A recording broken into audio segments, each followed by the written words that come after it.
اعوذ باللہ من الشیطان الرجیم بسم اللہ الرحمن الرحیم۔ السلام علیکم عزیز طلبہ، میں غضنفر عباس، اردو لیکچرر، جناب کالج جنگ جیسے عظیم الشان ادارے سے میرا تعلق ہے اور میں لگ بھگ 3 سال سے اس باوقار ادارے کے شعبہ اردو سے وابستہ ہوں۔ عزیز طلبہ، آج سے ہم اپنے درجہ نہم کی اردو نصاب کا آغاز کرنے جا رہے ہیں، اور نصاب کے آغاز سے قبل نصاب کا تعارف ضروری ہوتا ہے، تو میں آپ کو نصاب کا کچھ تعارف بھی کروا دوں جو ہم درجہ نہم میں پڑھیں گے۔ تو عزیز طلبہ، درجہ نہم میں ہماری جو اردو لازمی کی کتاب ہے وہ ہم نے پڑھنی ہے، اور اس کے ساتھ قواعد و انشاء سے قواعد و انشاء پنجاب ٹیکسٹ بک بورڈ کی جو کتاب ہے وہاں سے بھی ہم نے حصہ قواعد پڑھنا ہے۔ تو جو اردو لازمی کی جو کتاب ہے اس کے بارے میں پہلے آپ کو بتا دوں کہ ہماری اردو لازمی جو کتاب ہے وہ 3 حصوں پر مشتمل ہے: حصہ نثر، حصہ نظم اور حصہ غزل۔ حصہ نثر 12 اسباق پر مشتمل ہے، حصہ نظم میں 4 نظمیں ہیں اور حصہ غزل میں 4 غزلیں ہیں۔ اور جو قواعد و انشاء جو ہماری دوسری کتاب ہے اس کتاب سے ہم نے واحد جمع، مذکر مؤنث، متضاد الفاظ، مترادف الفاظ اور اس کے ساتھ خطوط، درخواستیں اور کہانیاں اور مکالمے، یہ ہم نے قواعد و انشاء والی جو کتاب ہے اس سے ہم نے یہ پڑھنے ہیں اپنے اس پورے سال میں، اور اسی میں سے ہمارا جو درجہ نہم کا امتحان ہے وہ لیا جاتا ہے۔ عزیز طلبہ، حصہ نثر سے ہم اپنے نصاب کا آغاز کریں گے۔ تو پہلا جو سبق ہے ہمارا حصہ نثر میں وہ ہے ہجرت نبوی صلی اللہ علیہ وآلہ وسلم، جو کہ مولانا شبلی نعمانی نے لکھا ہے۔ مولانا شبلی نعمانی اس سبق کے مصنف ہیں۔ تو اس سبق کے مصنف کے بارے میں پہلے آپ کو کچھ تھوڑا سا تعارف کروا دوں، کیونکہ جو ہمارا درجہ نہم کا پرچہ جو آتا ہے اس میں مصنف کے تعارف میں سے معروضی حصہ میں سوالات شامل ہوتے ہیں۔ اب وہ سوالات کس طرح کے ہو سکتے ہیں میں آپ کو کچھ بتا دیتا ہوں مصنف کے تعارف کے حوالے سے، کہ سب سے پہلے تو مولانا شبلی نعمانی کا سن پیدائش 1857، پھر سن وفات 1914، پھر اس کے بعد جائے پیدائش کے قصبہ بندول، ضلع اعظم گڑھ، بھارت میں پیدا ہوئے۔ والد کا نام شیخ حبیب اللہ تھا، وہ وکیل تھے۔ شبلی نعمانی نے بھی کچھ دن وکالت کی، علی گڑھ میں فارسی کے استاد مقرر ہو گئے۔ اس کے بعد سر سید حالی اور آرنلڈ کی صحبت سے مستفید ہوئے۔ اسی طرح سے پروفیسر آرنلڈ کے ساتھ مل کر مصر، شام، قسطنطنیہ اور دیگر اسلامی ممالک کا سفر کیا۔ اس کے بعد علی گڑھ کالج سے استعفیٰ دے کر اعظم گڑھ چلے آئے۔ انہی کی کوششوں سے لکھنؤ میں ندوۃ العلماء کا قیام عمل میں آیا۔ اخیر عمر میں اعظم گڑھ میں انہوں نے ایک عظیم ادارہ دارالمصنفین قائم کیا۔ عزیز طلبہ، شبلی نعمانی شاعر بھی تھے، لیکن ان کی شہرت کا زیادہ تر مدار ان کی نثر پر ہے۔ شبلی نعمانی کی متعدد تصانیف ہیں، جن میں سے اہم تصانیف جو ہیں وہ یہ ہیں: شعر العجم، الفاروق، المامون، سیرت النعمان، الغزالی، سوانح مولانا روم، سفرنامہ روم و مصر و شام اور سیرت النبی صلی اللہ علیہ وآلہ وسلم۔ عزیز طلبہ، سبق کی پڑھائی کی طرف آتے ہیں۔ ہجرت نبوی صلی اللہ علیہ وآلہ وسلم سبق ہے ہمارا، مصنف کا نام مولانا شبلی نعمانی ہے۔ اس کے علاوہ آپ کو یہ بھی بتا دوں کہ یہ سبق کا جو ماخذ ہے وہ ہے سیرت النبی صلی اللہ علیہ وآلہ وسلم، اور یہ جو سبق ہے یہ صنف ادب کے لحاظ سے سیرت نگاری ہے۔ عزیز طلبہ، میں آپ کو پیراگراف کی پڑھائی بھی کروں گا میں آپ کے سامنے، اور اس کے ساتھ میں آپ کو اس پیراگراف میں سے مشکل الفاظ کے جو معنی ہیں وہ بھی بتاؤں گا، اور یہ آپ کے لیے یاد کرنا نہایت ضروری ہے۔ اس کی وجہ یہ ہے کہ ہمارا جو اردو پرچہ میں سوال آتا ہے ایک تشریح اقتباس کا، اس تشریح اقتباس والے سوال میں الفاظ کے معنی بھی دیے جاتے ہیں جو کہ آپ نے لکھنے ہوتے ہیں اور جن کے نمبر ہوتے ہیں۔ اور دوسری بات یہ ہے کہ اگر آپ کو الفاظ کے معنی آئیں گے تو آپ اس پیراگراف کی، اس اقتباس کی تشریح بھی کر سکیں گے۔ اگر آپ کو اس جو الفاظ ہیں اس اقتباس میں دیے کہ ان کے معنی نہیں پتہ ہوں گے تو آپ کے لیے تشریح کرنا بھی ممکن نہیں ہوگا، مشکل ہو جائے گا آپ کے لیے۔ تو عزیز طلبہ، میں پڑھائی کرتا ہوں پہلے پیراگراف کی، پہلے اقتباس کی، کہ اس وقت جب کہ دعوت حق کے جواب میں ہر طرف سے تلوار کی جھنکاریں سنائی دے رہی تھیں، حافظ عالم نے مسلمانوں کو دارالامان مدینہ کی طرف رخ کرنے کا حکم دیا، لیکن خود وجود اقدس صلی اللہ علیہ وآلہ وسلم جو ان ستم گاروں کا حقیقی ہدف تھا، اپنے لیے حکم خدا کا منتظر تھا۔ یہ پیراگراف کی پڑھائی ہوگی۔ اب میں آپ کو اس پیراگراف کے معنی بھی بتا دیتا ہوں۔ جی بیٹا، اس پیراگراف میں جو مشکل الفاظ آئے ہیں ان کے معنی کچھ یوں ہیں کہ دعوت حق، حق کی دعوت یعنی دین اسلام، سچ کی دعوت، جھنکاریں، آوازیں، حافظ عالم، زمانے کی، عالم کی حفاظت کرنے والا، یہاں مراد آپ صلی اللہ علیہ وآلہ وسلم کی ذات مبارکہ ہے۔ پھر ہے دارالامان، امن کا گھر، امن کا گھر، وجود اقدس، پاکیزہ وجود، پاکیزہ ہستی، ستم گاروں، ستم کرنے والے، ظلم کرنے والے، ہدف، نشانہ، حکم خدا کا منتظر، منتظر انتظار کرنے والا۔ دوسرے پیراگراف کی پڑھائی کرتے ہیں بیٹا کہ نبوت کا 13واں سال شروع ہوا اور اکثر صحابہ مدینے پہنچ چکے تو وحی الہی کے مطابق حضرت صلی اللہ علیہ وآلہ وسلم نے بھی مدینے کا عزم فرمایا۔ قریش نے دیکھا کہ اب مسلمان مدینے میں جا کر طاقت پکڑے جاتے ہیں اور وہاں اسلام پھیلتا جاتا ہے، چنانچہ لوگوں نے مختلف رائیں پیش کیں۔ ایک نے کہا محمد صلی اللہ علیہ وآلہ وسلم کے ہاتھ پاؤں میں زنجیریں ڈال کر مکان میں بند کر دیا جائے۔ دوسرے نے کہا جلا وطن کر دینا کافی ہے۔ ابو جہل نے کہا ہر قبیلے سے ایک شخص انتخاب ہو اور پورا مجمع ایک ساتھ مل کر تلواروں سے ان کا خاتمہ کر دے، اس صورت میں ان کا خون تمام قبائل میں پڑ جائے گا اور آل ہاشم کے لیے تمام قبائل کا مقابلہ، اکیلے تمام قبائل کا مقابلہ نہ کر سکیں گے۔ اس اخیر رائے پر اتفاق ہو گیا اور جھٹ پٹے سے آ کر رسول اللہ صلی اللہ علیہ وآلہ وسلم کے آستانہ مبارک کا محاصرہ کر لیا۔ اہل عرب زنانہ مکان کے اندر گھسنا معیوب سمجھتے تھے، اس لیے باہر ٹھہرے رہے کہ حضرت صلی اللہ علیہ وآلہ وسلم نکلیں تو یہ فرض ادا کیا جائے۔ اقتباس کی پڑھائی مکمل ہو گئی۔ معنی دیکھتے ہیں اس کے مشکل۔ اس اقتباس کے معنی ہیں بیٹا کہ وحی الہی اللہ کا پیغام، عزم، ارادہ، رائیں، مشورے، تجاویز، جلا وطن، وطن سے نکال دینا، انتخاب ہو، چنا جائے، منتخب کیا جائے، مجمع، مجموعہ، ہجوم، بھیڑ، گروہ، اس کے بعد ہے بٹ جائے گا، تقسیم ہو جائے گا۔ آل ہاشم کا مطلب ہے ہاشم کا خاندان، اخیر، آخری، جٹ پٹے سے، جٹ پٹے کہتے ہیں سورج غروب ہونے کے وقت کا جو اندھیرا ہوتا ہے وہ۔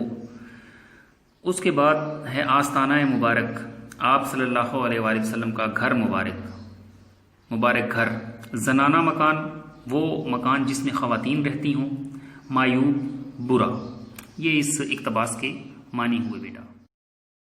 تیسرے اقتباس کی پڑھائی کرتے ہیں۔ رسول صلی اللہ علیہ وآلہ وسلم سے قریش کو اس درجہ عداوت تھی، تاہم آپ صلی اللہ علیہ وآلہ وسلم کی دیانت پر یہ اعتماد تھا کہ جس شخص کو کچھ مال یا اسباب امانت رکھنا ہوتا تھا آپ صلی اللہ علیہ وآلہ وسلم ہی کے پاس لا کر رکھتا تھا۔ اس وقت بھی آپ صلی اللہ علیہ وآلہ وسلم کے پاس بہت سی امانتیں جمع تھیں۔ آپ صلی اللہ علیہ وآلہ وسلم کو قریش کے ارادے کی پہلے سے خبر ہو چکی تھی۔ اس بنا پر جناب امیر حضرت علی رضی اللہ تعالیٰ عنہ کو بلا کر فرمایا مجھ کو ہجرت کا حکم ہو چکا ہے، میں آج مدینے روانہ ہو جاؤں گا، تم میرے پلنگ پر میری چادر اوڑھ کر سو رہو، صبح کو سب کی امانتیں جا کر واپس دے آنا۔ یہ سخت خطرے کا موقع تھا۔ جناب امیر رضی اللہ تعالیٰ عنہ کو معلوم ہو چکا تھا کہ قریش آپ صلی اللہ علیہ وآلہ وسلم کے قتل کا ارادہ کر چکے ہیں اور آج رسول صلی اللہ علیہ وآلہ وسلم کا بستر خواب قتل گاہ کی زمین ہے، لیکن فاتح خیبر کے لیے قتل گاہ فرش گل تھا۔ اس اقتباس کے معنی ہے بیٹا عداوت، دشمنی۔ اس درجہ کا مطلب ہے انتہائی، بہت زیادہ، اس قدر۔ اس کے بعد ہے اسباب، مال مراد ہے۔ اس کے بعد ہے خبر ہو چکی تھی، یعنی آپ کو علم ہو چکا تھا۔ پھر ہے پلنگ، بستر، چارپائی۔ پھر ہے ارادہ کر چکے تھے، یعنی عزم کر چکے تھے۔ پھر ہے بستر خواب، سونے کا بستر، جس جگہ چارپائی بستر مراد ہے آپ صلی اللہ علیہ وآلہ وسلم کا قتل گاہ، قتل کرنے کی جگہ۔ فاتح خیبر معنی ہے خیبر کو فتح کرنے والا، یعنی حضرت علی رضی اللہ عنہ کی ذات مبارک ہے، مراد ہے یہاں پہ۔ فرش گل، پھولوں کا بستر۔ اگلا پیراگراف ہے بیٹا کہ کفار نے جب آپ صلی اللہ علیہ وآلہ وسلم کے گھر کا محاصرہ کیا اور رات زیادہ گزر گئی تو قدرت نے ان کو بے خبر کر دیا۔ حضرت ان کو سوتا چھوڑ کر باہر آئے، کعبے کو دیکھا اور فرمایا، مکہ تو مجھ کو تمام دنیا سے زیادہ عزیز ہے، لیکن تیرے فرزند مجھ کو رہنے نہیں دیتے۔ حضرت ابو بکر رضی اللہ عنہ سے پہلے قرارداد ہو چکی تھی۔ دونوں صاحب پہلے جبل سور کے غار میں جا کر پوشیدہ ہوئے۔ یہ غار آج بھی موجود ہے اور بوسا گاہ خلائق ہے۔ حضرت ابو بکر رضی اللہ عنہ کے بیٹے عبداللہ جو نوخیز جوان تھے، شب کو غار میں ساتھ ہوتے تھے۔ صبح منہ اندھیرے شہر چلے جاتے اور پتہ لگاتے کہ قریش کیا مشورے کر رہے ہیں۔ جو کچھ خبر ملتی شام کو آ کر حضرت صلی اللہ علیہ وآلہ وسلم سے عرض کرتے۔ حضرت ابو بکر رضی اللہ عنہ کا غلام کچھ رات گئے بکریاں چرا کر لاتا اور آپ صلی اللہ علیہ وآلہ وسلم اور حضرت ابو بکر رضی اللہ عنہ ان کا دودھ پی لیتے۔ 3 دن تک صرف یہی غذا تھی، لیکن ابن حشام نے لکھا ہے کہ روزانہ شام کو حضرت اسما رضی اللہ عنہا گھر سے کھانا پکا کر غار میں پہنچا آتی تھی۔ اسی طرح 3 راتیں غار میں گزاری۔ اس اقتباس کے معنی دیکھ لیتے ہیں بیٹا کہ محاصرہ کہتے ہیں گھیراؤ، بے خبر کر دیا، لا علم کر دیا۔ عزیز پیارا، فرزند بیٹے، لوگ بیٹے مراد بیٹے۔ قرارداد معاہدہ، جبل سور کا پہاڑ۔ پوشیدہ ہوئے، چھپے۔ بوسا گاہ خلائق، مخلوق کے چومنے کی جگہ، یعنی وہ جگہ جہاں پر مخلوق بوسا دیتی ہے، بوسا کرتی ہے، چومتی ہے اس جگہ کو۔ نوخیز، نوجوان جو ابھی ابھی جوان ہوئے ہوں۔ شب، رات۔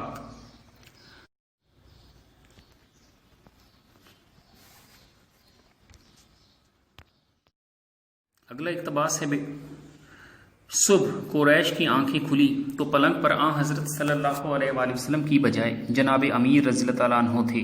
ظالموں نے آپ کو پکڑا اور حرم میں لے جا کر تھوڑی دیر محبوس رکھا اور چھوڑ دیا۔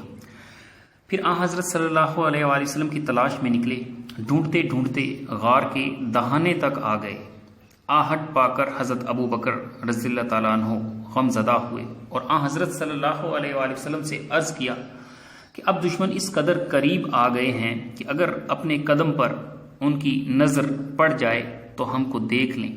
آپ صلی اللہ علیہ وآلہ وسلم نے فرمایا، لا تحزن ان اللہ معنا، گھبراؤ نہیں، بے شک اللہ ہمارے ساتھ ہے۔ اس اقتباس کے معنی ہے بیٹا کہ پلنگ، بستر، چارپائی، اور حرم کہتے ہیں خانہ کعبہ، محبوس رکھا، قید رکھا غار کے دہانے تک۔ دہانہ منہ، آہٹ آواز، غمزدہ دکھی، رنجیدہ افسردہ۔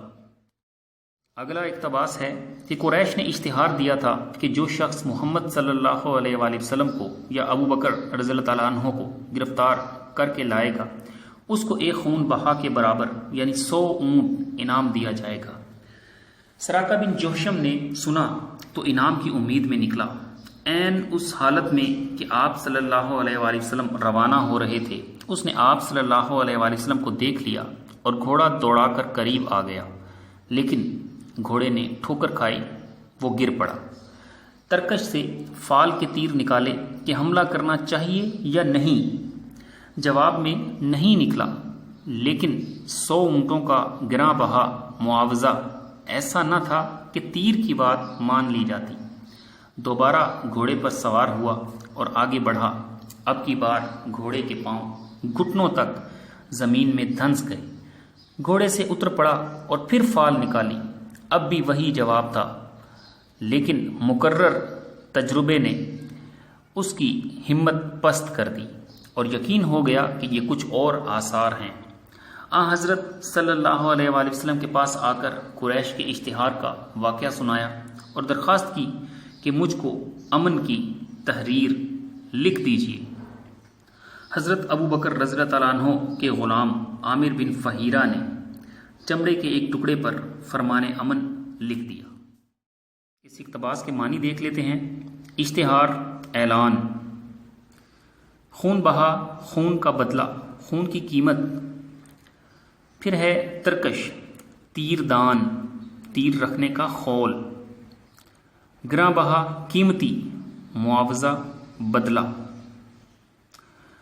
پھر ہے دھنس گئے، زمین میں دھنس گئے، زمین میں پھنس گئے، مکرر، بار بار، ہمت، حوصلہ پست، کم کر دیا، تھوڑا کر دیا۔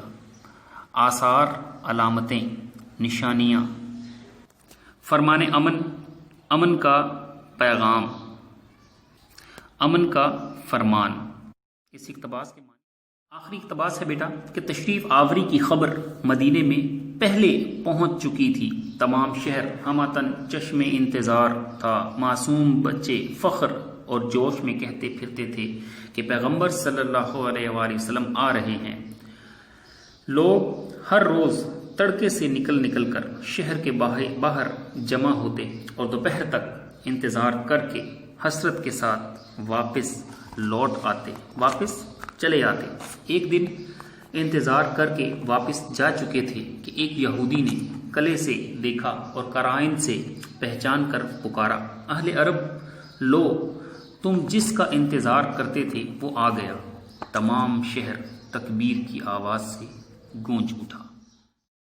عزیز طلبہ، پڑھائی مکمل ہو گئی۔ اس آخری اقتباس کے معنی آپ کو بتا دیتا ہوں کہ تشریف آوری آپ صلی اللہ علیہ وآلہ وسلم کی تشریف لانا، ہمتن چشم انتظار، پوری شدت سے انتظار کرنے والا، فخر، ناز، جوش، جذبے سے، ولولے سے، تڑکے سے، صبح سویرے، حسرت، ارمان، آرزو، قرائن، اندازے سے، تکبیر، اللہ اکبر کہنا۔ عزیز طلبہ، سبق کی پڑھائی بھی مکمل ہو گئی، معنی بھی مکمل ہو گئے۔ اب ہم اس کی مشق کی طرف آتے ہیں۔ مشق میں پہلا جو سوال ہے وہ ہے کہ مختصر جواب دیں، جس میں پہلا ہے کہ ہجرت نبوی صلی اللہ علیہ وآلہ وسلم سے کیا مراد ہے۔ پھر ہے رسول پاک صلی اللہ علیہ وآلہ وسلم نے نبوت کے کون سے سال ہجرت فرمائی۔ تیسرا ہے حضرت امیر رضی اللہ تعالیٰ عنہ سے کون سی شخصیت مراد ہیں۔ رسول پاک صلی اللہ علیہ وآلہ وسلم نے حضرت علی رضی اللہ تعالیٰ عنہ سے کیا ارشاد فرمایا۔ حضرت اسماء رضی اللہ تعالیٰ عنہ کون تھی۔ قریش نے رسول پاک صلی اللہ علیہ وآلہ وسلم اور حضرت ابو بکر رضی اللہ تعالیٰ عنہ کو گرفتار کرنے کا کیا انعام مقرر کیا۔ سراقہ بن جوشم کیسے طائب ہوا۔ یہ سوالات ہیں بیٹا۔ اب میں آپ کو باری باری ان سوالات کے جوابات بھی بتاتا ہوں۔ جی جوابات کی طرف آتے ہیں۔ پہلا جو سوال تھا ہجرت نبوی سے کیا مراد ہے صلی اللہ علیہ وآلہ وسلم، اس کا جواب ہے کہ اہل مکہ کے ظلم و ستم سے تنگ آ کر حکم الہی کے مطابق آپ صلی اللہ علیہ وآلہ وسلم کا اپنے ساتھیوں کے ہمراہ مکہ سے مدینہ چلے جانا ہجرت نبوی کہلاتا ہے۔ دوسرا سوال ہے رسول پاک صلی اللہ علیہ وآلہ وسلم نے نبوت کے کون سے سال ہجرت فرمائی۔ رسول پاک صلی اللہ علیہ وآلہ وسلم نے نبوت کے 13ویں سال ہجرت فرمائی۔ پھر حضرت امیر رضی اللہ تعالیٰ عنہ سے کون سی شخصیت مراد ہے۔ حضرت امیر رضی اللہ تعالیٰ عنہ سے حضرت علی رضی اللہ تعالیٰ عنہ کی شخصیت مراد ہے۔ پھر ہے سوال نمبر 4 کہ رسول پاک صلی اللہ علیہ وآلہ وسلم نے حضرت علی رضی اللہ تعالیٰ عنہ سے کیا ارشاد فرمایا۔ تو اس کا جواب ہے کہ رسول پاک صلی اللہ علیہ وآلہ وسلم نے حضرت علی رضی اللہ تعالیٰ عنہ سے ارشاد فرمایا کہ مجھ کو ہجرت کا حکم ہو چکا ہے، میں آج مدینے روانہ ہو جاؤں گا، تم میری پلنگ پر میری چادر اوڑھ کر سو رہو، صبح کو سب کی امانتیں جا کر واپس دے آنا۔ سوال نمبر 5 ہے کہ حضرت اسماء رضی اللہ تعالیٰ عنہ کون تھی؟ تو اس کا جواب ہے کہ حضرت اسماء رضی اللہ تعالیٰ عنہ حضرت ابو بکر رضی اللہ تعالیٰ عنہ کی صاحبزادی تھی۔ سوال نمبر 6 ہے قریش نے رسول پاک صلی اللہ علیہ وآلہ وسلم اور حضرت ابو بکر رضی اللہ تعالیٰ عنہ کو گرفتار کرنے کا کیا انعام مقرر کیا؟ تو اس کا جواب ہے بیٹا کہ قریش نے رسول پاک صلی اللہ علیہ وآلہ وسلم اور حضرت ابو بکر رضی اللہ تعالیٰ عنہ کو گرفتار کرنے کا انعام ایک خون بہا یعنی 100 اونٹ مقرر کیا۔ سوال نمبر 7 ہے کہ سراقہ بن جوشم کیسے طائب ہوا؟ اس کا جواب ہے بیٹا کہ جب سراقہ بن جوشم آپ صلی اللہ علیہ وآلہ وسلم اور حضرت ابو بکر رضی اللہ تعالیٰ عنہ کے قریب پہنچا تو اس کے گھوڑے نے ٹھوکر کھائی اور وہ گر پڑا، پھر ترکش کے فال کا جواب بھی نہیں میں نکلا، اس کے بعد اس کے گھوڑے کے پاؤں زمین میں دھنس گئے، یوں بار بار کی ناکامی نے اس کا حوصلہ پست کر دیا اور اس طرح وہ اپنی غلطی سے اپنے گناہ سے تائب ہوا۔ مشق میں اس سے اگلا سوال ہے بیٹا کہ متن کو مد نظر رکھتے ہوئے موضوع الفاظ کی مدد سے خالی جگہ پر کریں۔ پہلا ہے حافظ عالم نے مسلمانوں کو دارالامان ڈیش کی طرف رخ کرنے کا حکم دیا، اس کا جواب ہے مدینہ۔ پھر نبوت کا ڈیش سال شروع ہوا اور اکثر صحابہ رضی اللہ عنہ مدینے پہنچ چکے تو وحی الہی کے مطابق حضرت صلی اللہ علیہ وآلہ وسلم نے بھی مدینے کا عزم فرمایا، اس کا جواب ہے 13واں۔ پھر اس وقت بھی آپ صلی اللہ علیہ وآلہ وسلم کے پاس بہت سی ڈیش جمع تھی، امانتیں۔ ڈیش کو معلوم ہو چکا تھا کہ قریش آپ صلی اللہ علیہ وآلہ وسلم کے قتل کا ارادہ کر چکے ہیں، جناب امیر۔ پھر ڈیش سے پہلے قرارداد ہو چکی تھی، حضرت ابو بکر رضی اللہ تعالیٰ عنہ اسی طرح ڈیش راتیں غار میں گزاری، اس کا جواب ہے 3۔ اس کے بعد مشق میں ہے کہ درست جواب کی نشاندہی کریں اور غلط جواب کی نشاندہی کریں۔ پہلا ہے دعوت حق کے جواب میں ہر طرف سے تلوار کی جھنکاریں سنائی دے رہی تھیں، اس کے آگے آپ نے درست کا نشان لگا دینا ہے۔ پھر ہے حافظ عالم نے مسلمانوں کو دارالامان حبشہ کی طرف رخ کرنے کا حکم دیا، یہ غلط ہے، اس کے آگے غلط کا نشان کراس کا نشان لگانا ہے۔ پھر نبوت کے 13ویں سال اکثر صحابہ رضی اللہ تعالیٰ عنہم مدینے پہنچ چکے تھے، یہ درست ہے، سب لوگوں نے ایک ہی رائے پیش کی، یہ غلط ہے۔ پھر اہل عرب زنانہ مکان کے اندر گھسنا معیوب سمجھتے تھے، یہ بھی درست ہے۔ فاتح خیبر کے لیے قتل گاہ فرش گل تھا، یہ درست ہے۔ حضرت ابو بکر رضی اللہ تعالیٰ عنہ کا غلام رات گئے بکریاں چرا کر لاتا تھا، اس کا جواب یہ درست ہے بیٹا۔ پھر ہے حضرت عائشہ رضی اللہ تعالیٰ عنہا گھر سے کھانا پکا کر غار میں پہنچا آتی تھی، یہ غلط ہے۔ صبح قریش کی آنکھیں کھلیں تو پلنگ پر حضرت صلی اللہ علیہ وآلہ وسلم کے بجائے جناب امیر رضی اللہ تعالیٰ عنہ تھے، یہ درست ہے۔ پھر نبی کریم صلی اللہ علیہ وآلہ وسلم کی تشریف آوری کی خبر مدینے میں پہلے پہنچ چکی تھی، یہ درست ہے۔ اس کے ساتھ بیٹا اس کے نیچے دیے ہوئے ہیں کالم ملانے ہیں، کالم الف کو کالم بے سے دارالامان مدینہ سے ملایا جائے گا۔ پھر ہے دیانت امانت، قتل گاہ فرش گل، ہماتن چشم انتظار، پھر ہے تلوار جھنکاریں۔ اس کے نیچے جو بیٹا خلاصہ ہے وہ ہم لکھیں گے، وہ ہم یاد کریں گے، میں آپ کو سمجھا دوں گا کہ وہ کس طرح سے آپ نے لکھنا ہے۔ پھر اس کے نیچے جو اعراب ہیں وہ بھی آپ چھوڑ دیجئے، اور اس کے نیچے جو جملوں میں استعمال کرنا ہے الفاظ کو یہ بھی آپ چھوڑ دیجئے، کیونکہ یہ ہمارے اردو پرچہ میں نہیں آتے۔ اس کے بعد مشق میں ہے بیٹا اگلا سوال کہ جمع کے واحد اور واحد کی جمع لکھیں۔ پہلا ہے ہدف اہداف، جھنکاریں جھنکار۔ اس سے اگلا لفظ ہے رائیں، اس کا واحد ہوگا رائے۔ پھر ہے زنجیر زنجیریں، پھر ہے قبیلہ قبائل۔ بیٹا اس کے بعد ہم نے مزید اس میں سے اقتباس کی تشریح کرنی ہوتی ہے، وہ میں آپ کو طریقہ کار انشاءاللہ دوبارہ سمجھاؤں گا، پھر سے سمجھا دوں گا تاکہ آپ پھر اس کے حساب سے آپ اقتباس کی تشریح جو ہے وہ کریں گے، تو سبق ہمارا جو ہے وہ مکمل ہو گیا۔ تو آپ نے بیٹا کوشش یہ کرنی ہے کہ اس سبق کے الفاظ کے معنی اور اس کی جو مشق ہے وہ مکمل طریقے سے اس کو یاد کر لیں۔ اس کے علاوہ اس سبق کی پڑھائی ضرور ایک دو بار کریں، کیونکہ اگر آپ اس سبق کی پڑھائی جو ہے وہ اچھے طریقے سے کر لیں گے تو آپ کے لیے خلاصہ لکھنا جو ہے وہ بہت ہی آسان ہو جائے گا۔ اس کے ساتھ ہی بیٹا ہمارا سبق جو ہے وہ آج مکمل ہو گیا، آج کا لیکچر مکمل ہوا، سبق ہم نے مکمل پڑھ لیا ہے۔ تو انشاءاللہ اگلے لیکچر کے ساتھ آپ سے پھر سے ملاقات ہوگی، تب تک کے لیے آپ اپنا خوب خیال رکھیے اور اللہ حافظ۔